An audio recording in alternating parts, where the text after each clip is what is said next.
Now we will take into consideration calcium, magnesium and potassium. Alright, these three macro elements which are required by the plant. As you can see over here, I have mentioned the quantity that each element holds in the plant body, approximate quantity, that you will find 0.3 to 6% of the plant body made up of potassium. If we ever try to extract it from its dry matter, what we are going to find that 0.3 to 6% would be potassium, 0.1 to 3.5% would be calcium, and 0.05 to 0.7% would be magnesium. Now you have to pay attention to one thing, that both of these calcium and potassium are taken up by the plant in the form of exchangeable cations, and they are very important for maintaining the cationic and anionic balance in the plant itself, and they have an important role in maintaining the pH as well.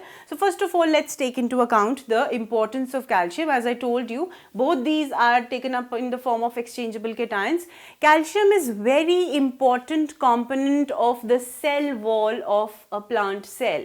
Why? Because it is component of middle lamella, which performs the function of cementing two cells together. That means the cell wall cannot be made if calcium is deficient. So the cell wall would not be completely made because the middle lamella would not be formed. And what is present inside middle lamella in a plant cell wall is calcium pectate. As the name suggests, this would be something that would require calcium in a lot of quantity, and calcium pectate enables the formation of cell wall in a plant cell.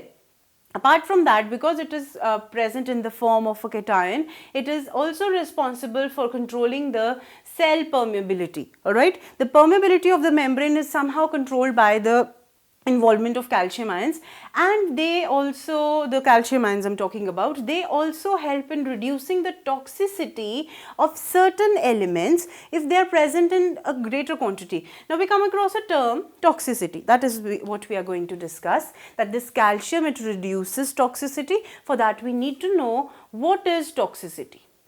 Toxicity refers to a condition when a certain element, if it is present in a quantity higher than that required, it enables the hindrance of uptake of other elements. Alright, that is due to the toxicity that over availability of that particular element has caused. I am repeating it again. Supposedly you have a compound or a mineral element A which is supposed to be in this much critical concentration, and by some means it exceeds this critical concentration, it exceeds how much it is required. It would have negative effect on the uptake of the B mineral element, which cannot be taken up to its critical concentration. So one's toxicity would be pointing out towards others' deficiency. This is what is the condition of toxicity known as, and this calcium ion, availability of calcium ion, enables that such toxicity conditions can be curbed by forming calcium salts. It forms calcium salts, oxalates and other salts, which enables the toxicity conditions or the other deficiency symptoms. It is very difficult to distinguish between the deficiency and toxicity, but it enables, this calcium ions, they enable that the toxicity condition can be reduced. What are the deficiency symptoms that you are going to see in case the plant where it is present, the soil does not provide it with enough calcium ions? The degeneration and death of meristematic zones. So what happens, the meristematic zones of the shoot and the root, they degenerate in the beginning and finally they die. This is the deficiency symptom that you observe in case the plant soil is deficient in calcium. Then there is twisting and deformation of the tissues. You see tissue deformities and tissue twisting. That is seen again in those zones where the meristematic activity is quite high. Why I am saying that meristematic zones would show the deficiency symptoms? Because in case calcium is absent or it is not abundant properly, that much to the critical concentration, what would happen, that the new cells which would be formed, they would not be formed completely. That is why we point towards the deformities and degenerations coming in the meristematic zones, and of course there would be some sort of chlorosis which would be shown, and the chlorosis would be followed by necrosis. That means the margins would earlier become yellowish.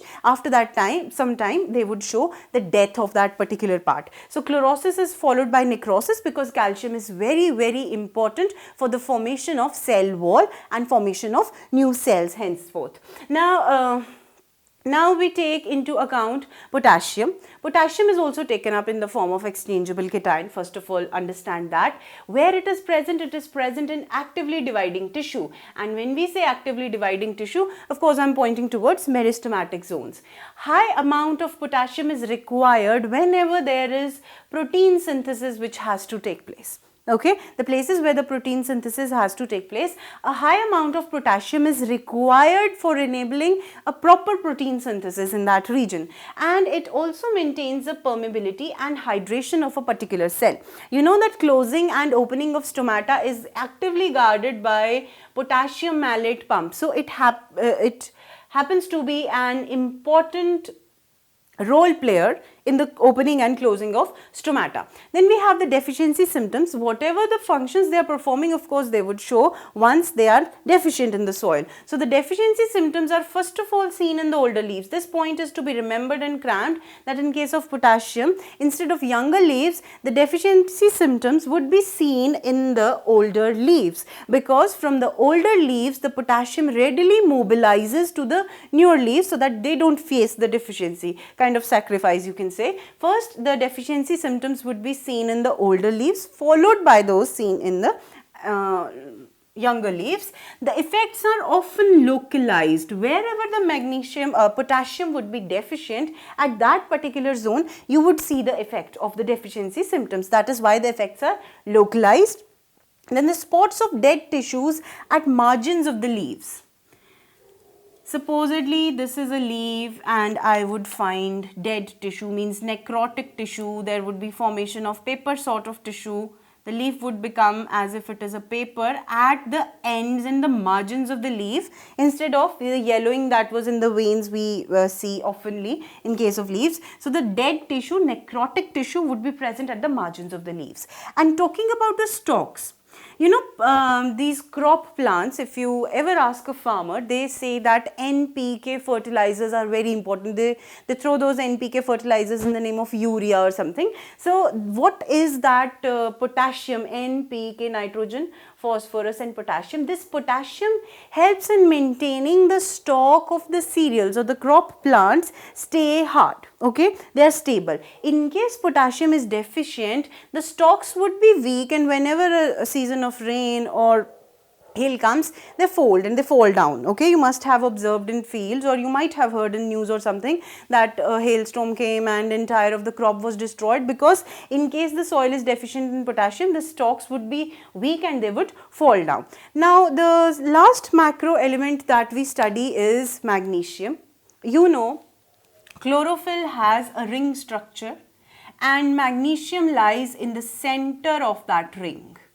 So magnesium is very important. If magnesium is not present, chlorophyll would not be formed. In case chlorophyll is not formed, it would point towards a deficiency, that is chlorosis. So we have chlorosis, but one point you have to remember, that over here there would be intervenal chlorosis. That means surrounding the veins and the midrib, chlorosis would emerge from there, intervenal chlorosis, because chlorophyll is not being formed. There would be defoliation as well. First of all, they would turn yellow, then they would be shed off, and the leaf, the plant itself would have lesser leaves because of defoliation. What is defoliation? Foliage word is used for leaves. De means getting rid of that foliage thing. So defoliation is the condition where there are very less leaves or they have fallen down. Okay, all green parts of the plant are going to need magnesium. Why? Because it is again a component of chlorophyll. Chlorophyll makes the plant parts green, and that chlorophyll, if not present, would be because magnesium is deficient.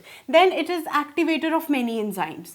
When we study about enzymes and other macromolecules and enzyme actions, you would come to know that enzyme basically is a protein, and it is having certain activators and certain ions and certain coenzymes which come along with the enzyme so that it enables its functions. It works properly in a particular biological reaction. So for that we have magnesium, which comes as an activator for many enzymes like dehydrogenases. They come for decarboxylation and other processes which are required for vital functions of a plant body, and it is an important binding agent in protein synthesis. Whenever protein synthesis has to take place, that means the proteins are to be formed, those microscopic particles which need to form an assembly, that assemblage is basically brought about by the magnesium ions if they are present in abundance. If they are not present, of course the protein synthesis would be hampered. Now next thing is that if the plant is not getting ample amount of magnesium, the stalks would be slender. Again, those thin stems or the stalks in case of cereal plants, and as soon as some sort of atmospheric pressure comes on them, atmospheric pressure I mean to say, atmospheric condition of rain or hail which brings a strong force, the stalks would fall down and the plant would fall. And then we have yellowing from the basal to younger parts. As we had in this, that older leaves first show deficiency symptoms in case of potassium.